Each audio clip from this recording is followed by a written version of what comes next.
Hey, fellow Aquas. How y'all doing? Welcome. We're going to be taking a look at your second half of moon general reading here. So, in the meditation, it was short yet sweet and very powerful. So, I saw Hathor, the Egyptian goddess of love, and it was like not just life size, she was absolutely the size of a building, right? And she's sitting on a throne. And I feel like we were deep within, I guess it would be, a pyramid or an underground structure where it felt like in a tomb, or not like a necessarily like a tomb that was just for the dead, a place of blessings. And it was very much like a spiritual space. And then I saw her and I'm looking at her and I'm waiting for something to happen, for her to impart some wisdom or tell me something about something. She's just staring at me and I'm like, okay, vibes. So I'm just looking at her in the meditation. And then I see this bearded dragon come from the side and then come and just sit on her knee. And the bearded dragon and her were just giving me eyes. And it was really interesting because I feel part of the message is the silence and the stillness of it. Because it was so, if you think about, bearded dragons or really lizards, cold-blooded creatures, they seek the heat, right? They seek the heat, they seek the warmth and the sun. And so they use their energy in a way where they're kind of like natural energy conservationists in a way, right? Like they stay very, very, very, very still when they're still. And then when they move, it's with, precise focus and action. It's like they are masters, timing and movement and intention, right? I have a bearded dragon. So I've seen this. I know of what I speak. They're really fascinating creatures. They go from, 0 to like 1,000 in a moment, like absolute zero. And then you get the crickets in the cage and it's like boom, boom, boom, boom, boom. So it's fascinating with Hathor, the goddess of love, right? She is the Egyptian equivalent of Aphrodite, right? Or Freya in the Norse mythologies. Such a powerful, beautiful, highly feminine, powerful feminine energy with the bearded dragon. Really, really fascinating here. I'm very interested to see what the cards have to say, because usually it's a bit more pomp and circumstance and I have a clear message from it, but it's a bit of a mystery. There's just these themes. So yeah, well, we're gonna get into this together. Let's go ahead and see what the cards have. Hey, fellow Aquas, let's go ahead and see what the animal energy is for the second half of animal energy. Oh God, yes. So we got the swan. Did we get this recently, or am I imagining?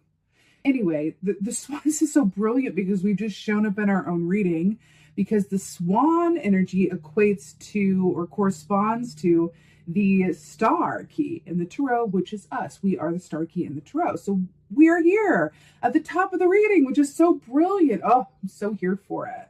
So swan energy is very much about divine love, like the star key is, right? Which is interesting. We had Hathor, who's the goddess of love, coming in to give us the stare down. So this is really fascinating here. Divine love, great faith, great hope, health, wellness, positivity. But what's really fascinating about this that I'm really drawn to with the swan energy is that swans appear very still above the water, right? They look graceful, they're still, but underneath the water, their feet are paddling so quickly and doing so much work, right?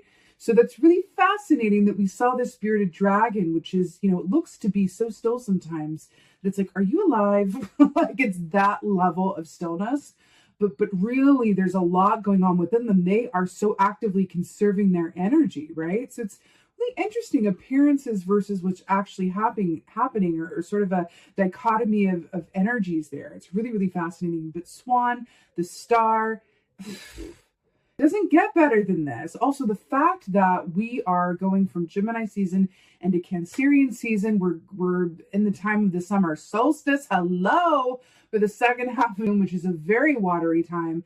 And then we have the water animal energy of the swan here. It's plus the wings, so it's air and water. We are the water bearers. Oh, you get where I'm going with this. It's all tea all the time. But what's really interesting too is I'm noticing. So Hathor had that, Egyptian sort of heavy eyeliner, eye makeup, right? And I'm seeing that the swan kind of has, some heavy eye makeup going here too. I mean, we know that, comes by naturally and all, but that's interesting, drawing a focus to the eyes. Really, really interesting. But there could not be an animal energy, like a better one to come in to start the reading off. So it's just like, hello.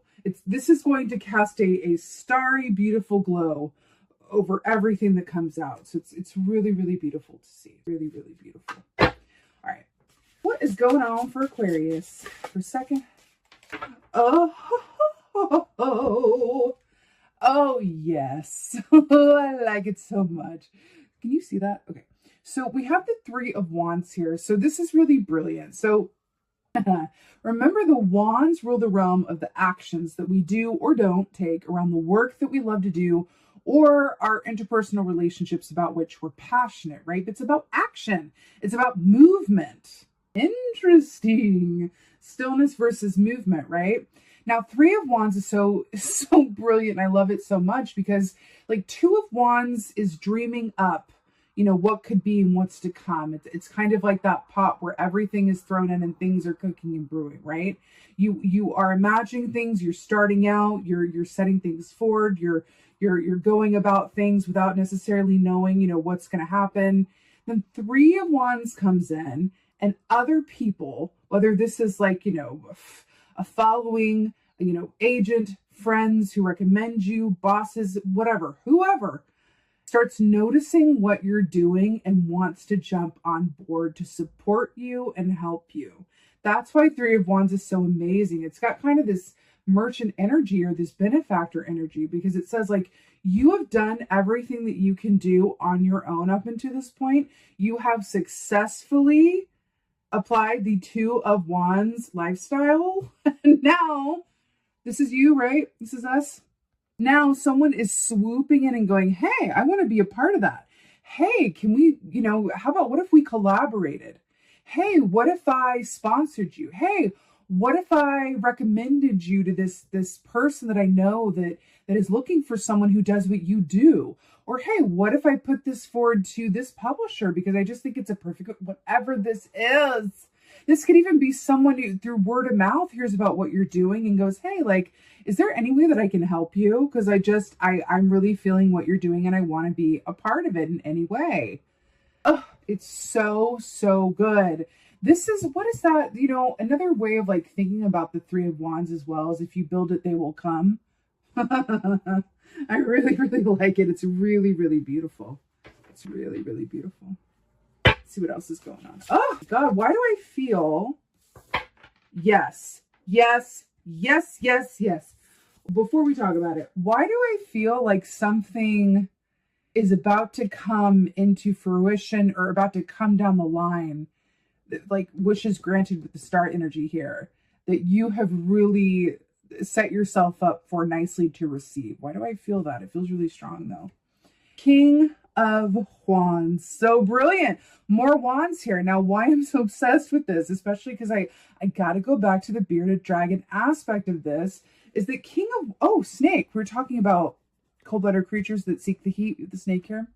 So King of Wands is a master of timing. He knows when to move. He knows when to be still. So because of that, he always has all of the energy that he needs, and he never wastes any time because he's a master of timing, much like the lion is, right? So it's really brilliant. Now, what's really interesting is that in the traditional tarot, in the Rider-Waite tarot, right, the King of Wands is shown seated on a throne that is decorated with salamanders, which is another lizard. So we got lizard energy here as well with the King of Wands, which is really, really brilliant. I'm really getting with this. I have shivers. I'm really getting with this, that it has felt like you have been in a time in some way, shape, or form, some aspect of your life has been still or in a state of preparedness, right? And it's about to spring forward and really start moving. And it feels like I'm looking at this crown in the sky and the star from the swan here. It really feels like it's something, especially with the crow here as well. It really feels like it's something that you have earned, you deserve, you've worked towards, or you've really done all of the preparation work where the timing is right. And that's what I'm hearing. I just got shivies. The timing is right is the whole point of this reading. The timing is right. The The timing is right. I keep hearing it. The timing is right. The timing is right. Whoa. Also, let me just briefly, crow energy, if you don't know, crows are very much about timing and synchronicity. And they're very much about you being on the verge of manifesting something that you've been working towards. Okay, when you see crows, that's what their energy embodies. Oh, goddess, it's just so good, y'all. 6 of Wands. I literally have shivvies all over my body. I don't think I've had like this many shivvies in a really long time. 6 of Wands. Victory, public recognition, abundance. Hello, goodbye, hello again. Are you serious? Are you here? Are you seeing this? I feel like I need to like reach through my like camera right now and be like, hello. Like, is this even real? This is so beautiful. It's so brilliant. Also, I literally have to. Do you see the dark eyes? The dark eye makeup with Hathor. I'm so obsessed with this. 6 of Wands, like we said, there's the laurel wreath of victory. This is very much about, this isn't just public recognition and success and things coming into, physicalization and manifestation for you. And it is about other people noticing you and what you're doing. We already talked about that with the 3 of Wands, but it's also about feeling really good about it yourself, right? Because there are times where we have a sort of success or what society thinks is success or what our parents, think is success, but we don't necessarily like, have you ever been in a situation where you've been congratulated or like, yay, good job, or wow, this is an amazing opportunity for you, but your feelings around it feel a bit not like they don't necessarily with what's going on. You're like, why don't I feel, is that right? It's that feeling of I have everything that I want, but yet I don't feel great. That's not 6 of Wands. 6 of Wands is like you're feeling good about this success and about this movement forward. You're feeling good. You're able to receive the help, the promotion, the contracts, the opportunities, all of it. I'm so here for it. Also, lemur energy is really, really brilliant because it's sort of a hybrid energy of the 2 of Swords and the Sun, right? From the Taro. So 2 of Swords is about bringing together your heart and head for equal conference, right? It's about a cause for pause and taking just a time out, taking a moment or a beat or a series of beats in order to really gather all of the information available to you from both your heart and your head so that you can move forward, with a full bag and fully prepared. And then you have the Sun, which is about, illumination, enlightenment, positivity, good health, joy, happiness, bliss, gratitude, all of the things. Again, we're talking about the Sun, right? With these heat-seeking, cold-blooded creatures, it's really, really fascinating. Y'all, just look at this. First of all, it's all wands, so there's that. This definitely feels related to what you do for work or a passion project and your interpersonal relationships. It feels like everything, right? 3 of Wands, King of Wands, 6 of Wands. Now, what I'm really noticing here, look at this. See, the crow is sitting on the lion's head. We have the lemur looking where? At the lion or the crow, whichever. And then you have this bird here who's looking what? In the same place. So everybody's attention is what? On the king, underneath the constellations of the crown. Really, really interesting. The laurel wreath was worn as a crown in the Olympic Games, right? It's really for victory, to symbolize victory. All of this focus on the lion and the crow. I feel like you're about to be not just like recognized, but I feel like your visibility is going to be heightened in a really pronounced way. I don't want to say when it rains, it pours, but like, that's what it feels like. It's like something is let loose and it's like the time is right. What can I say? When the time is right, everything seems to happen at once.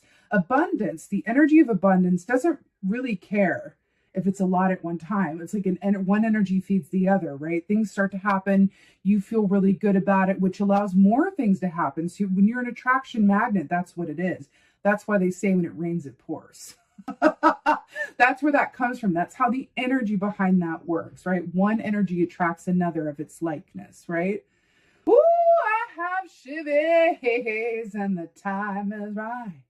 You know, again, I don't know why I feel the need to really comment on this in like such a overt and insistent way, but I feel like some of you are going to be in the limelight or the spotlight in a way that might be surprising or a bit like, oh, like just as a random example, this can be even something where like a video of yours goes viral or someone you get, you know, I don't know, seen somewhere or recommended for something. And it's like, suddenly you're the face of something. So you get scouted. It's something like this, where suddenly you're in the forefront of something, or you're in the spotlight, or a lot of other people are looking to you.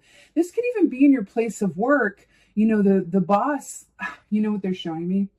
So if you've seen the movie Whiplash, it doesn't matter if you haven't, I'm going to take you there. In the movie Whiplash, there's a scene in the beginning of the film where there is this drumming student just practicing in a practice room, like after hours late at night. And like this big famous like drummer who's a teacher there, kind of here, it goes very dark in the rest of the movie, but I'm just talking about this one bit. Kind of hears him playing, and he's discovered by this, you know, this teacher unexpectedly, and then ends up being kind of the star of the, you know, the group of the school. It's really interesting, and it happens unexpectedly and rather suddenly, but that kid was in there putting in the hours and practicing. So there's something about your preparedness, or the timing is right, that really puts you at the forefront of something in some way, shape, or form. I also feel like there's another aspect to this as well, as the people in your life, the people around you are going to be looking to you. Like, that's what I'm getting from this. Like, the people around you are going to be looking to you, right? This could be for inspiration, for advice, for support, for whatever. But if you think about the lion, you know, the lion having the pride, there's something about that. The lion is out front. The lion is, you know, the boss energy, right? So it's interesting that it feels like there's going to be a lot of focus and need of you, but it feels so incredibly positive that you're stepping into this role and this energy with such a beautiful grace. Back to this swan here. Remember, very calm on top, feet are paddling on the bottom. So I do feel like it's going to be a bit, I don't want to say intense, like in a negative way. I feel like, like wonderfully electric. Like it feels like that. It's really beautiful. You know, they're taking me back to that image of Hathor, with the bearded dragon. You know, when we think about Hathor and that energy again, you know, her message, that love message, is very much about, you know, embodying all the aspects of your experience as possible with yourself, your others, the work that you do, anything and everything, through the lens of love. Love informs everything. And I truly mean that. I'm going to tell you a story, a brief story, because it's coming up here. Story time. I'm going to put these down because it's, you know, her hands. So story time.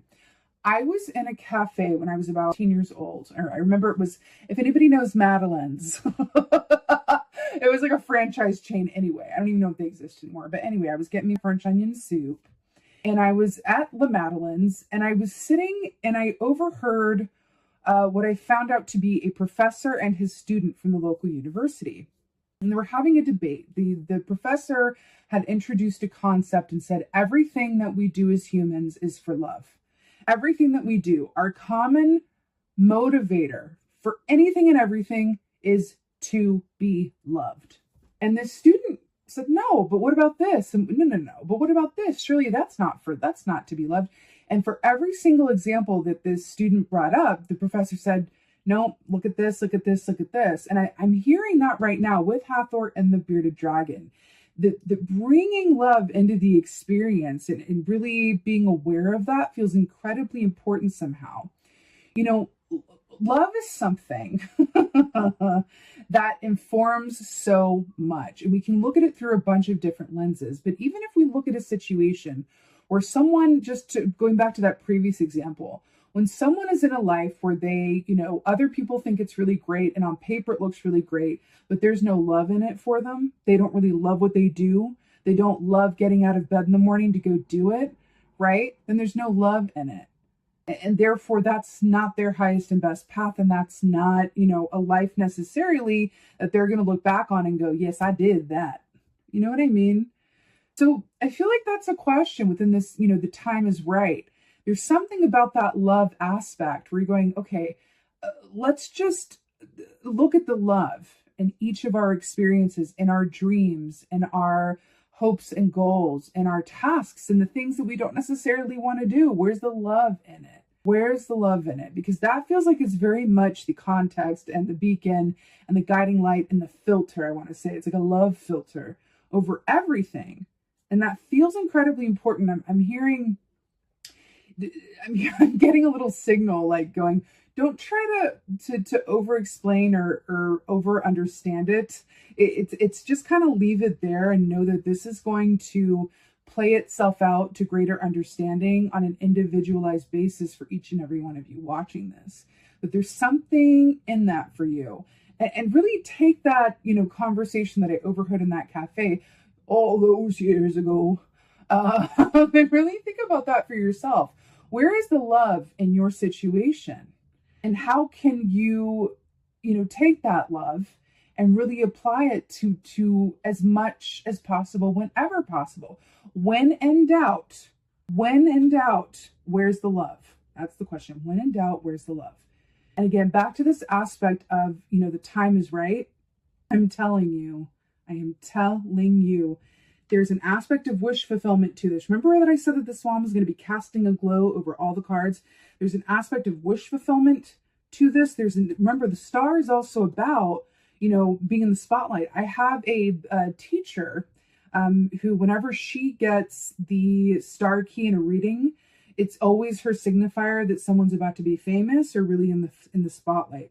So that's interesting as well, that there's that aspect at play here. So, I really have shivers. It really feels like this is a very beautiful, divine, highly exciting time. And there's nothing left to do except pull an oracle. Let's pull an oracle. I feel like this one. Do this one. Wisdom of the Hidden Realms. Wow, this just amazing.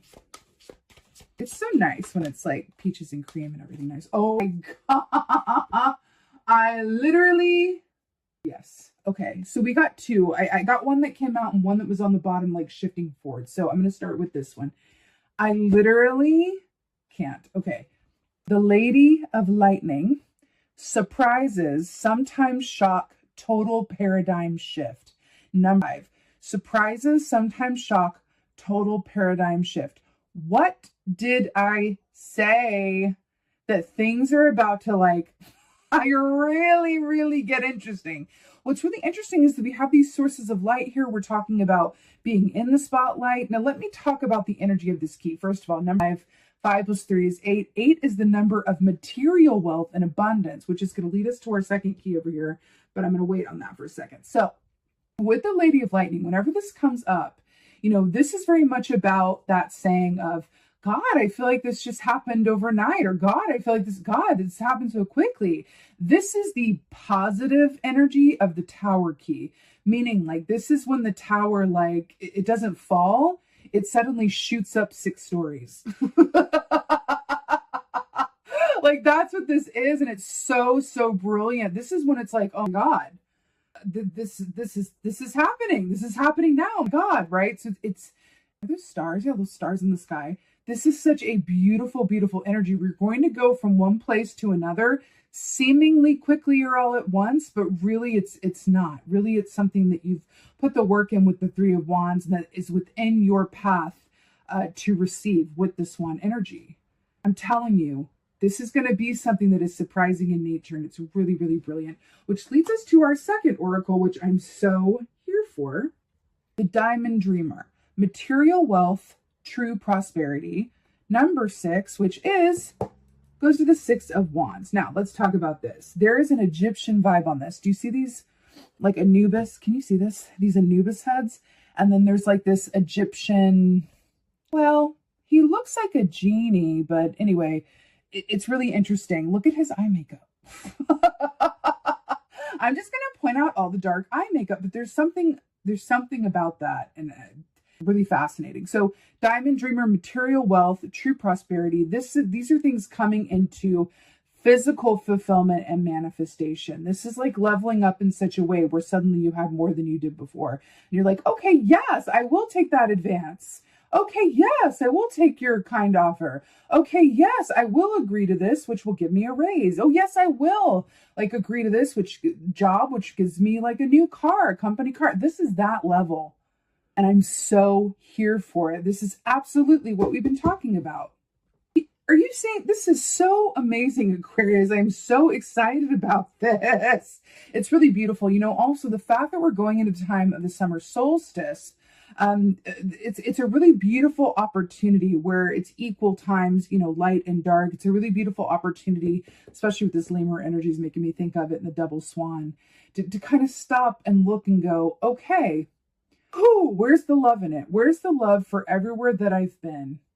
Okay, there. Where's the love for everywhere that I am now? Okay. And then where's the love for everywhere that I'm going but don't know what it's going to look like yet? Sending love to your experience in all directions of time and space. That is the energy and the opportunity of the summer solstice. So it's so beautiful, friends. I'm also hearing, interestingly enough, a crystal recommendation. I'm getting drawn to this. So this is called Angelite, and this is a really beautiful, this is the color of the solstice as well, with blue and the throat chakra here and the blue of the swan. I'm hearing Angelite. If you're into crystals or you're so inclined, this could be a really beautiful crystal to keep with you during this time, and even really over the summer season as we move from Litha into Lammas and Mai. This is a beautiful crystal that just attunes your frequencies upwards so that you have a more direct line to angelic guidance or ancestral guidance, or it's just a beautifully high vibrational love stone. This is basically rose quartz, but celestial and related to the throat chakra and communication, which is our judge, darling, as Aquarians, right? So it's just, I'm hearing that for you to keep Angelite with you. It feels a nice, fun, extra crystal recommendation here for it. So with that being said, Aquarius, yes! I so hope this helped and resonated. If so, please let me know in the comments below, because I love reading your comments most of all, and you know it. I make no secret of the fact that you are favorites. Love to all, but that's what it is. Please like, please share, please subscribe. I would love you so, so, so much for that. And also a reminder, if you are an intuitive or lover of all things metaphysical, tarot, any and everything, please join the Facebook group. The link to do that is in the description box below. It's a beautiful place where we can all come together and I can connect with you personally and ask questions, share stories, and really connect in a non-judgmental, open, caring, loving space. Also, I've started to do lives, like live free personal readings and just live readings in that group. I've just started doing that, and I'm going to do more of them. So that's a really great way for us to connect personally, and then also get access to, you know, live readings as well, where I just show up and do personal readings for anyone there, whatever you guys want to do. It's my way of giving back to you and saying thank you so much for being here. I also, you know, I'm not always able to offer personal readings because of, you know, other life schedules. And so I like to show up and just give complimentary readings whenever I can. I like doing that best. So with that being said, I'm sending you so much love, fellow Aquas, and any blessings. Thank you so, so much for being here. But most of all, and as always, thank you for being you. And be well. Until next time.